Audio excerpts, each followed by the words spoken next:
আচ্ছা, তাহলে আমরা শুরু করছি। আজকে আমাদের আলোচনার বিষয় হচ্ছে design and modify competency based learning material and resources. এটার সিবিটি এর ট্রেনার পার্টের একটা সিবিএলএম। এটার প্রথমেই যেটা আছে সেটা হচ্ছে সিএস এর ভিতরে কি কি থাকে। যেহেতু আমরা কয়েকটা দিন ধরেই আমরা সিএস নিয়েই কাজ করছি, আমরা সিএস থেকে এলিমেন্ট, পারফরমেন্স ক্রাইটেরিয়া এগুলো থেকে নিয়ে আমরা প্ল্যানিং ম্যাট্রিক্স তৈরি করেছি। প্ল্যানিং ম্যাট্রিক্স থেকে আবার আমরা সেলফ অ্যাসেসমেন্ট গাইড তৈরি করেছি। সেখান থেকে আবার আমরা written question, written answer, oral question, oral answer, এরপরে জব শিট, এরপরে আমরা করেছি হচ্ছে অবজারভেশন চেকলিস্ট। এই সবগুলো সিএস থেকে নিয়ে করা ছিল। তো সিএস এর ভিতরে মোটা দাগে যেগুলো থাকে মূল কথাগুলো, হ্যাঁ, সেগুলো এরকম। এর আগে কিন্তু আমরা সিএস এর ভিতরে যে কম্পোনেন্ট গুলো ছিল সেগুলো পড়েছিলাম। 9টা কম্পোনেন্ট সিএস এর ভিতরে থাকে। সেটা বাদ দিয়ে সিএস এর একদম মূল কথা যেগুলো, মূল পয়েন্ট যেগুলো, সেগুলো এখানে আছে। সেটা হচ্ছে স্কিল, নলেজ আর অ্যাটিটিউড রিকোয়ারমেন্ট। হ্যাঁ, স্কিল কি দরকার, নলেজ কি দরকার, অ্যাটিটিউড কি দরকার, সেটা রিকোয়ারমেন্ট সিএস এ পাওয়া যায়। এরপরে কোয়ালিটি ইন্ডিকেটরস এবং ন্যাশনাল কোয়ালিফিকেশনস। হ্যাঁ, তো এখানে কোয়ালিটি ইন্ডিকেটরস আর ন্যাশনাল কোয়ালিফিকেশনস বলতে বোঝানো হচ্ছে যে এটা কোন অকুপেশনের কোন লেভেলের সিএস এটা আছে সেটা বোঝা যায়। হ্যাঁ, যেমন হতে পারে ডাব্লিউএসএমও লেভেল 2, হতে পারে computer operation level 3, graphics design level 3, এই টাইপের। অর্থাৎ কোন কোয়ালিফিকেশন আছে, কোন লেভেল আছে সেটা কিন্তু এখান থেকে জানা যায়। এরপর আছে লার্নিং স্ট্র্যাটেজি। সিএস এর ভিতরে কিন্তু অনেকগুলো পয়েন্ট আছে যেখান থেকে আমরা কি কি লার্নিং হওয়া দরকার, কি কি জানা দরকার সেটা কিন্তু এখান থেকে পাওয়া যায়। আমরা একটু পরে সিএস দেখে সেখানে আবার স্টাডি করব এই পয়েন্টগুলোই। এরপর অ্যাসেসমেন্ট গাইডলাইন সিএস এর ভিতরে থাকে, অ্যাসেসমেন্ট মেথডও সিএস এর ভিতরে থাকে। একটু পরে আমরা যখন সিএস দেখব সেখানে আমরা দেখব যে এই পয়েন্টগুলো আমরা পাচ্ছি। তাহলে অনেক সময় এইভাবে এরকম প্রশ্নও কিন্তু আমাদের অ্যাসেসমেন্টের সময় এসে যেতে পারে যে এ কম্পিটেন্সি স্ট্যান্ডার্ড মে ইনক্লুড, কম্পিটেন্সি স্ট্যান্ডার্ড মে ভিতরে কি কি অন্তর্ভুক্ত হতে পারে। তাহলে এই পয়েন্টগুলো আমরা দিব। আর যদি প্রশ্ন আসে যে কম্পোনেন্ট অফ সিএস অথবা component of CS May include, এই টাইপের প্রশ্ন দিয়ে যদি আসে, অথবা write down the component of CS, তাহলে কিন্তু আমরা ওই 9টা লিখব, আগে যে 9টা আমরা শিখেছিলাম। আচ্ছা, এরপরে যেটা আছে সেটা হচ্ছে তাহলে এই যে আমরা যেটা ডিজাইন করতে চাচ্ছি এখন, কম্পিটেন্সি বেসড লার্নিং ম্যাটেরিয়াল, এই কম্পিটেন্সি বেসড লার্নিং ম্যাটেরিয়ালটা আমরা কেন ব্যবহার করব, এটার উপকারিতা কি, এটার মেরিটস কি, হ্যাঁ, এটার সুবিধা কি, বেনিফিট কি, এগুলো যদি প্রশ্ন হয় এইভাবে তখন আমরা এই পয়েন্টগুলো দিয়ে উত্তর দেওয়ার চেষ্টা করব। একটা হচ্ছে অ্যারোজ অ্যান্ড মেনটেন ইন্টারেস্ট, ক্যান্ডিডেটদের, লার্নারদের যাতে আগ্রহ বাড়ে, আগ্রহ বাড়ানোর জন্য এটা আমরা ব্যবহার করি। সিম্পলিফাই ইনস্ট্রাকশনস, ইনস্ট্রাকশনকে একদম সহজবোধ্য করে এই সিবিএলএম এর ভিতরে উল্লেখ করা যায়। এরপরে এড রিটেনশনস, এড মানে বলা হচ্ছে যে টিচিং এর জন্য যে সকল জিনিসপত্র আমরা ব্যবহার করি, সহকারী উপকরণ, সেগুলো হচ্ছে এইড। এই এইডগুলোকে রিটেনশন করা যায়, স্থায়ী করা যায়, এগুলোকে বারবার ব্যবহার করা যায়, হ্যাঁ, সংরক্ষণ করা যায়। এরপরে স্টিমুলেট অ্যাক্টিভ থিঙ্কিং। হ্যাঁ, যখন কাউকে একটা বই দিয়ে বলা হয় এটা পড়েন আর এটা দিয়ে কাজ করেন, তখন কিন্তু তার একটা মাথায় চিন্তা ভাবনার উদ্রেক হয়, সেটা দিয়ে তিনি চিন্তা ভাবনা করে অনেক কিছু সমাধান করার চেষ্টা করেন। তো এই যে তার যে চিন্তা ভাবনা করার আমরা সুযোগ করে দিলাম, এটা কিন্তু সিবিএলএম দ্বারা সম্ভব। আর হচ্ছে অ্যাক্সিলারেট লার্নিং, লার্নিং যেটা আছে সেটার গতি কিন্তু বৃদ্ধি করা যায়। হ্যাঁ, এটা হচ্ছে এই সিবিএলএম এর বা লার্নিং ম্যাটেরিয়ালের সুবিধা অথবা ব্যবহারের কারণ, অথবা যেটাই আমরা বলি সেটা হচ্ছে এর বেনিফিটস, এটা হতে পারে। এরপরে যেটা আছে সেটা হচ্ছে লার্নিং আউটকাম। এলো মানে লার্নিং আউটকাম। আর এলিমেন্ট, আমরা এলিমেন্টের সাথে আগে পরিচিত হয়েছি, কারণ আমরা যতগুলো ডিজাইন করেছি সবগুলোর মধ্যে একটা করে এলিমেন্ট ছিল, তার এগেনস্টে পারফরমেন্স ক্রাইটেরিয়া ছিল। তো আমরা জানি যে এলিমেন্টটা থাকে হচ্ছে কম্পিটেন্সি স্ট্যান্ডার্ডের ভিতরে, এবং এটা এমন একটা পজিশনে থাকে যেগুলো কয়েকটা এলিমেন্ট যুক্ত করলে, একসাথে করলে একটা ইউনিট অফ কম্পিটেন্সি হয়। অর্থাৎ এলিমেন্টগুলোকে মেইন ব্লক বা বিল্ডিং ব্লক বলা হয়। ঠিক আছে, তো সেই ক্ষেত্রে দুইটা টার্ম এখানে আমরা এনেছি, যে যেহেতু সিএসটা তৈরি করে ইন্ডাস্ট্রি স্কিল কাউন্সিল, এই জন্য এটাকে আমরা বলতেছি যে এলিমেন্ট নামক যে শব্দটা টার্ম আছে সেটা হচ্ছে ইন্ডাস্ট্রি টার্ম, আর এটা হচ্ছে ইউনিট অফ কম্পিটেন্সির হচ্ছে মেন বিল্ডিং ব্লক বা বেসিক বিল্ডিং ব্লক এলিমেন্টগুলো। কিন্তু লার্নিং আউটকাম নতুন শব্দ। লার্নিং আউটকাম হচ্ছে কোনো একটা লার্নিং এর শেষে এই লার্নাররা যেটা করতে সমর্থ হয়, যেটা করতে পারে, যেটা করার যোগ্যতা অর্জন করে, করে দেখাতে পারে, এই যে যে কাজটা তারা করে দেখাতে পারলো, ওইটাই কি আমরা বলতেছি এই লার্নিং আউটকাম। তো লার্নিং আউটকাম যেহেতু লার্নিং এর সাথে ইনস্টিটিউটে ব্যবহার উপযোগী একটা শব্দ, এর জন্য এটাকে আমরা আর ওই ইন্ডাস্ট্রি টার্ম বলতেছি না, এটা হচ্ছে কারিকুলাম টার্ম। কারণ কারিকুলাম তো ইনস্টিটিউটে পড়ানো হয়, ইন্ডাস্ট্রিতে সিএস তৈরি হয়, আর সেটাই কারিকুলাম হিসেবে ইনস্টিটিউটে আমরা পড়াই। তাহলে এই জন্য লার্নিং আউটকামটা হচ্ছে কারিকুলামের সাথে সংযুক্ত, এই জন্য কারিকুলাম টার্ম এটা।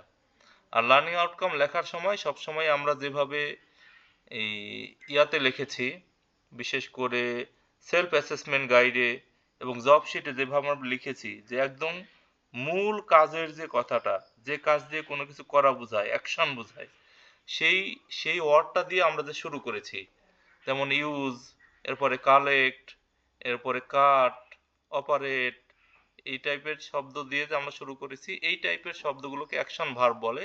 এই অ্যাকশন ভার্ব দিয়ে লেখা শুরু হয় লার্নিং আউটকাম, আর এটা হচ্ছে কারিকুলাম টার্ম। এই দুইটা পার্থক্য দিয়েই সাধারণত এটার রিলেশনশিপ, অনেক সময় এটার পার্থক্য প্রশ্ন আসে।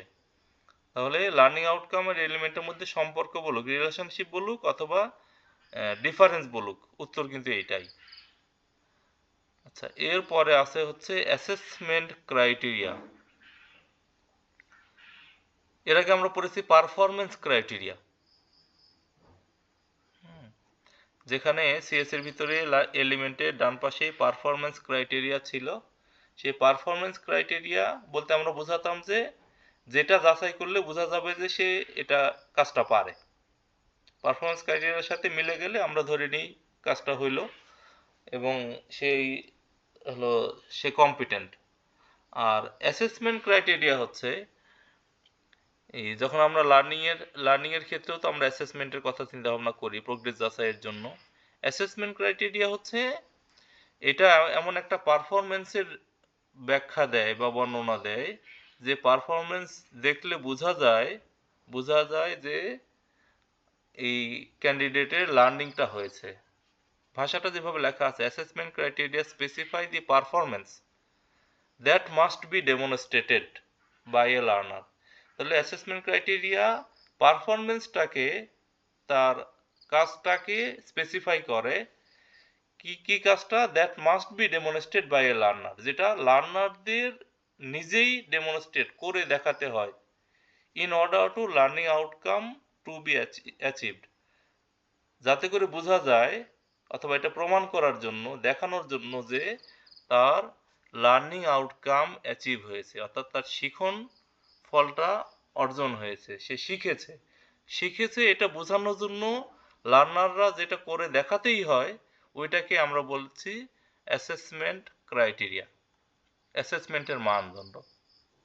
আচ্ছা, এরপরে আমরা একটু রিসোর্স নিয়ে খুব একটু পরে নেই, সেটা হচ্ছে রিসোর্স বলতে বোঝানো হয় যে সকল বস্তু, ফরম্যাটস, জিনিসপত্র, ডিজাইন ইত্যাদি ইত্যাদি আমাদের লার্নিংকে সহযোগিতা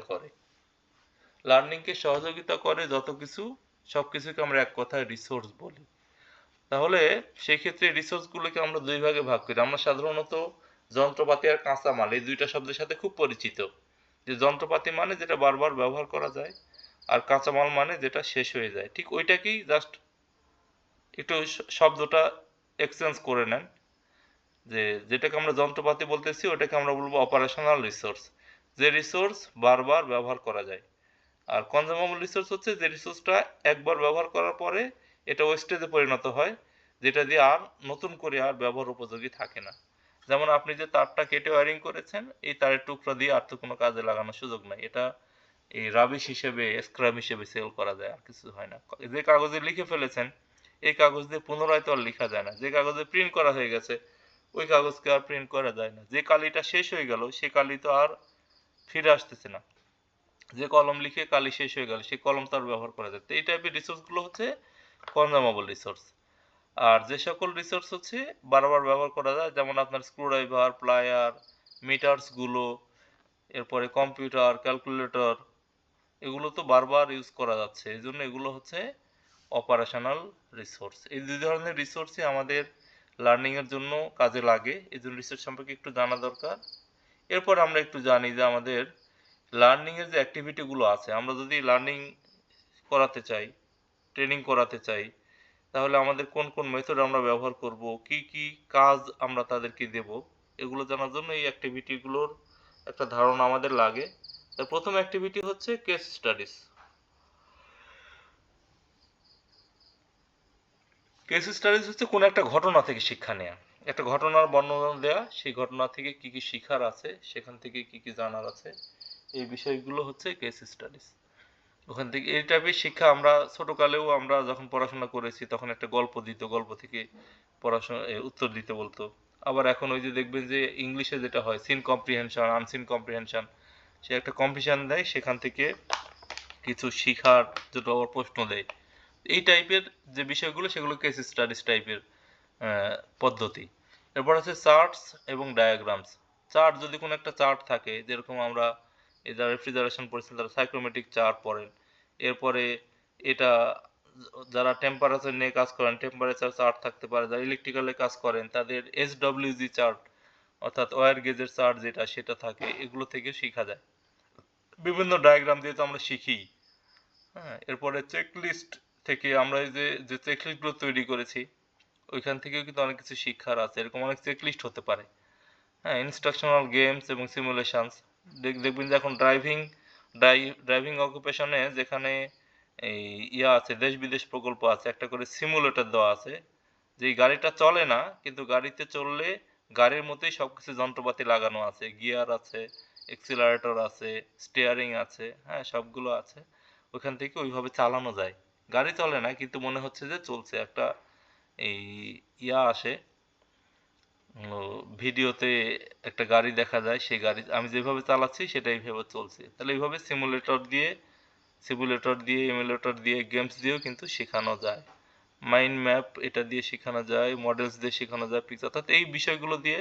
এরপরে যে সেলফ টেস্ট, যেটা সেলফ চেক আপনারা ডিজাইনও করেছেন, সেলফ অ্যাসেসমেন্ট গাইড, এগুলো দিয়েও শেখার ব্যবস্থা থাকতে পারে।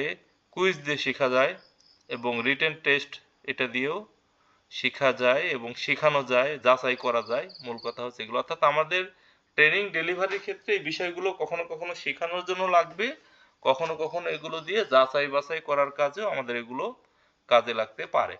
এই জন্য এই পদ্ধতিগুলো একটু মাথায় রাখা। এরপরে যেটা আছে সেটা হচ্ছে, আপনি যদি ভালো লিখতে চান, যেহেতু আমাদের টার্গেট হচ্ছে আমরা একটা সিবিএলএম লিখবো, সিবিএলএম ডিজাইন করব, ডেভেলপ করব, তাহলে আমাদের লেখার ক্ষেত্রে কিছু পয়েন্ট আছে যেগুলো মাথায় রাখলে আমার লেখাটা সুন্দর হবে, মানুষের কাছে গ্রহণযোগ্য হবে। তাহলে সেটার প্রথম পয়েন্টটা কি? প্রথম পয়েন্ট হচ্ছে use an overview instead of an introduction. Introduction মানে কি? শুধুমাত্র ভূমি থাকে, এখানে ভূমিকা থাকে বা শিরোনাম থাকে।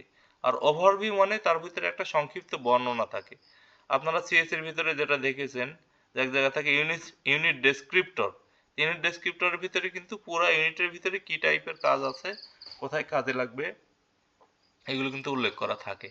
তাহলে এইভাবে করে আমি শুধুমাত্র শিরোনাম না দিয়ে আমরা এখানে একটা ওভারভিউ লিখবো, যে লেখাটা আমরা লিখতে চাচ্ছি, যাতে করে শুরুটা পড়েই মানুষ এটার একটা মোটামুটি ধারণা পায়। যেমন আপনারা যদি নিউজ পড়েন অথবা ফেসবুকে যে নিউজগুলো আসে, সংবাদ চ্যানেলগুলো যে নিউজগুলো দেয়, দেখবেন যে শুরুতেই এক দুই লাইন পড়লেই আপনি মোটামুটি বুঝে যাবেন যে নিউজের ভিতরে কি টাইপের বিষয় থাকতে পারে। একদম সংক্ষেপে এক দুই লাইনের ভিতরেই কিন্তু সুন্দর করে পুরা খবরের আগামাথা সহ একবারে কিন্তু দিয়ে দেয়। তো কিন্তু পরবর্তীতে পড়লে অনেক বিস্তারিত জানা যায়, কিন্তু শুরুতে একটা ধারণা পাওয়া যায়, তখন মানুষের সেটার প্রতি আগ্রহ জন্মে যে একটু ভিতরে পড়ে দেখি তো কি আছে। তাহলে এভাবে করে আমরা একটা ওভারভিউ দিয়ে লেখাটা শুরু করব। এরপরে ভিতরে যা লিখবো সেটা যেন অবশ্যই রিয়াল হয়, এটা যেন আর্টিফিশিয়াল কোনো কথা না হয়, যেহেতু আমরা টেকনোলজি নিয়ে লেখার চেষ্টা করছি, আমরা পড়াচ্ছি টেকনোলজি, আমরা অ্যাসেসমেন্ট নিচ্ছি টেকনোলজি, সুতরাং এটা হতে হবে একদম রিয়াল জিনিস, বাস্তবতা সম্পন্ন, বাস্তবে সবার কাছে গ্রহণযোগ্য এরকম কোনো গল্প কাহিনী, আর্টিফিশিয়াল, কল্পনা, কাল্পনিক এগুলো দিয়ে কিন্তু কাজ হবে না। এরপরে 3 নম্বরে হচ্ছে এর ভিতরে থাকতে হবে create interesting case studies and role plays. এর ভিতরে সুন্দর কেস স্টাডিজ থাকবে, একদম ইন্টারেস্টিং, যেখান থেকে মানুষ শিখতে চায়। বিশেষ করে আপনারা সিকিউরিটি নিয়ে নাপো ভিডিওস দেখতে পারেন, এই টাইপের কিছু ভিডিওস আছে সিকিউরিটি নিয়ে, ওশ নিয়ে, সেখানে দেখবেন যে কার্টুনের মতো করে দিয়ে এই সুন্দর সুন্দর গল্প দিয়ে শেখা যায়। আপনারা গোপাল ভাঁড়ের গল্পটা দেখেন, গোপাল ভাঁড় যদি দেখেন আপনি, কার্টুনটাও দেখছেন, ঠিক একইভাবে কিন্তু আপনার অনেক লার্নিং হচ্ছে, কিছু ক্রিটিক্যাল বুদ্ধি গোপাল ভাঁড় আমাদেরকে শিখিয়ে দিচ্ছে। ঠিক এই টাইপের কিছু গল্প, কিছু ঘটনা এর ভিতরে আমরা আমাদের লেখার ভিতরে আমরা আনতে পারি। ঠিক রোল প্লেস, অভিনয়ের কোনো ব্যাপার যদি থাকে, এরকম কোনো বিষয় সেখানে উল্লেখ করে সেটার মাধ্যমে কিন্তু আপনি লেখাটা লিখতে পারেন। আর সর্বশেষ পয়েন্ট হচ্ছে আপনি যেগুলো লিখছেন আপনার মূল পয়েন্টগুলো যেন অবশ্যই হাইলাইটেড থাকে। মূল পয়েন্ট, সাপোজ আপনার লেখার ভিতরে 5টা পয়েন্ট আছে, তাহলে 5টা পয়েন্টটাকে আপনি অবশ্যই এটা হাইলাইট করবেন। হাইলাইট করবেন কিভাবে? যদি কম্পিউটারে লিখেন তাহলে বোল্ড করে দিতে পারেন, আন্ডারলাইন করে দিতে পারেন, যদি কালার লেখা হয় তাহলে ভিন্ন কালার দিয়ে তৈরি করতে পারেন, যাতে করে মানুষের সবসময় চোখটা সেখানে যায়, চোখটা যেন সহজেই এখানে চলে যায়। দেখবেন যে সব লেখার ভিতরে কিন্তু এরকম বোল্ড লেখা, আন্ডারলাইন লেখা, ইটালিক লেখা, এই টাইপের লেখা থাকে, যাতে করে আমাদের সহজে সেটার প্রতি আমাদের দৃষ্টি যায়। হ্যাঁ, আচ্ছা, তাহলে এইগুলো পয়েন্ট ফলো করলে আমরা কি করতে পারবো? আমরা আমাদের লেখাটাকে এই উন্নত করতে পারবো।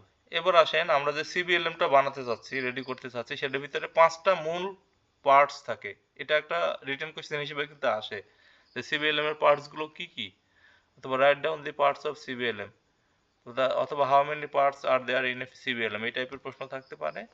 হ্যাঁ, তাহলে এখানে দেখা যাচ্ছে যে 5টা পার্টস আছে। তার প্রথমটা হচ্ছে ইনফরমেশন শিট। ইনফরমেশন শিট মানে যে অংশের ভিতরে সাধারণত পড়াটা থাকে, মূল পড়া থাকে, বর্ণনা থাকে। হ্যাঁ, তারপরে থাকে সেলফ চেক, ওর ভিতরে কিছু একটা প্রশ্ন করে যাচাই করা যে কি পড়া হলো। তারপরে আবার অ্যান্সার শিটও থাকে। সবগুলো সিভিএলএন দেখলে আপনারা এইভাবেই দেখবেন।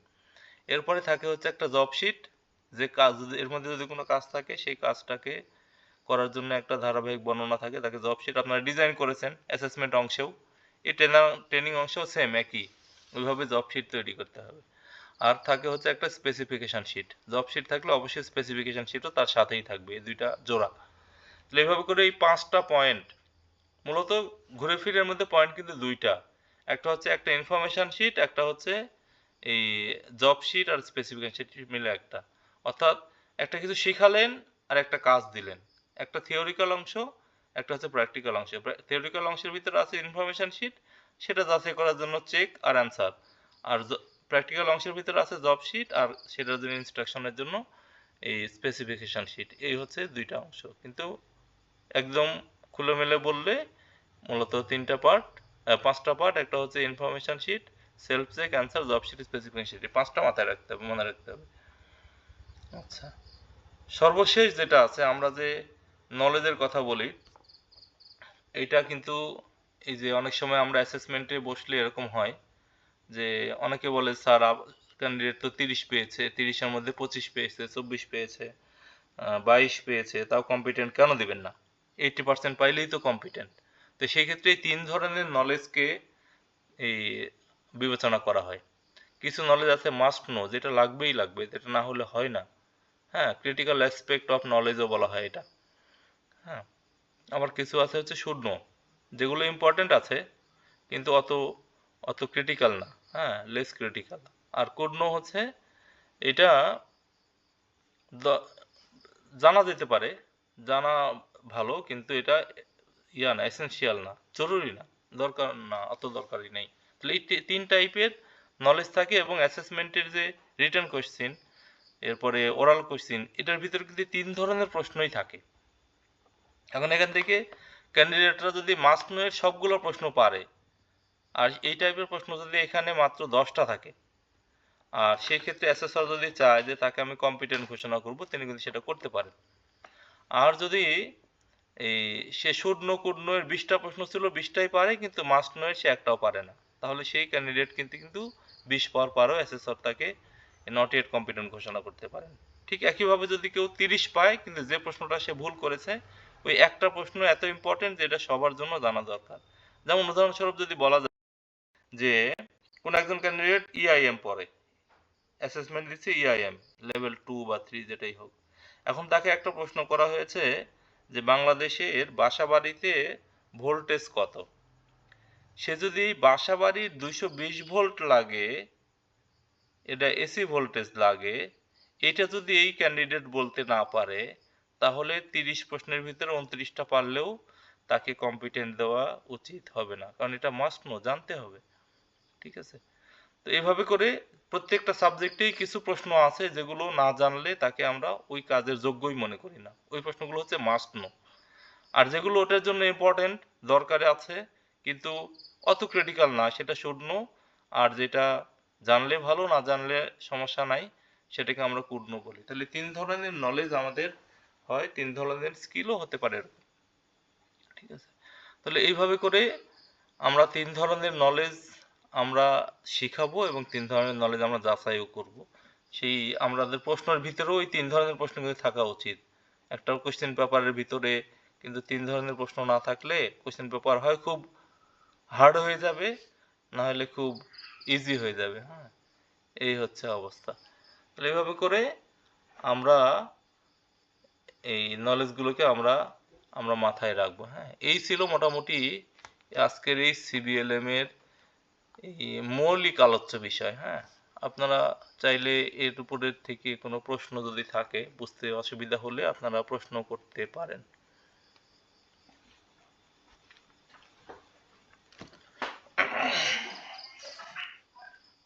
জি, জি। না না না, শুধু পাঁচ, শুধু 5টা পয়েন্ট লিখতে হবে। পয়েন্ট বললে শুধু 5টা পয়েন্ট।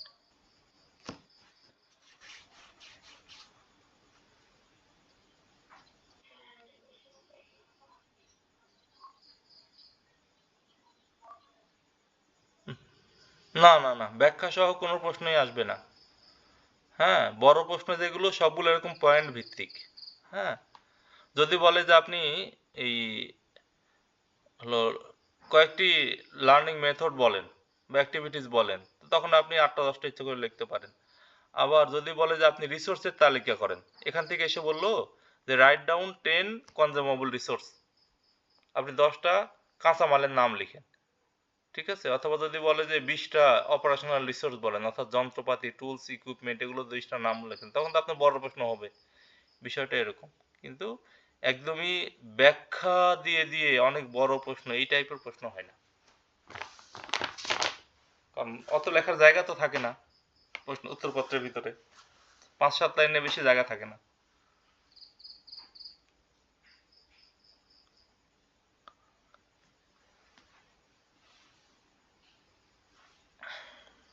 যদি আর প্রশ্ন না থাকে, তাহলে আমরা আমাদের কাজের জায়গায় চলে যেতে পারি। কাজের জায়গায় তাহলে আমরা কাজে যাই। হ্যাঁ,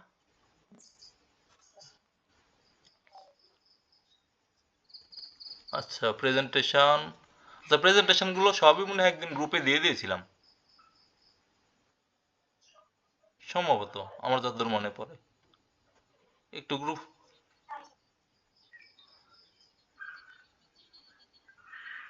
চ্যানেলে,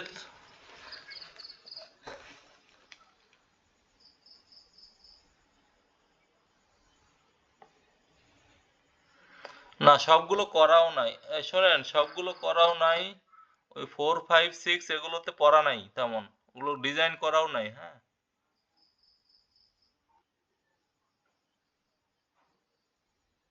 সেটাই তো পড়াচ্ছি।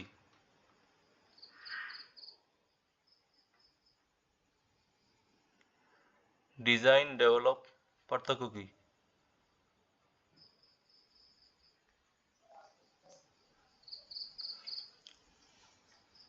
সবগুলো সবগুলো ইউটিউব চ্যানেলে আছে, দেখে নিন।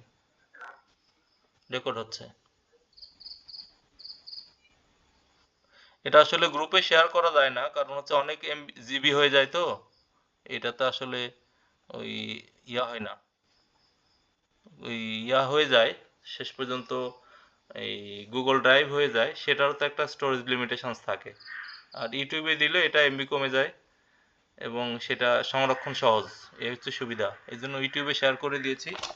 আপনারা দেখে নিয়েন, ডাউনলোড করে নিন, সুবিধা হবে পারলে। আমার মনে হয় অনেকে ইউটিউবে দেখেন, আমি তো ভিউ দেখি, আপনারা ভিউ করেন তো মনে হয়। হ্যাঁ হ্যাঁ, জি জি জি, ওগুলো কাজে লাগবে।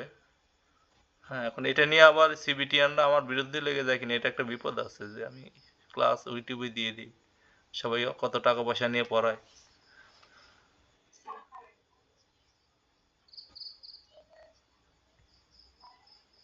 হ্যাঁ,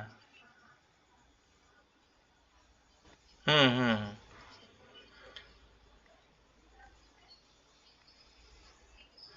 হ্যাঁ হ্যাঁ, এখানেও করা যায় কিন্তু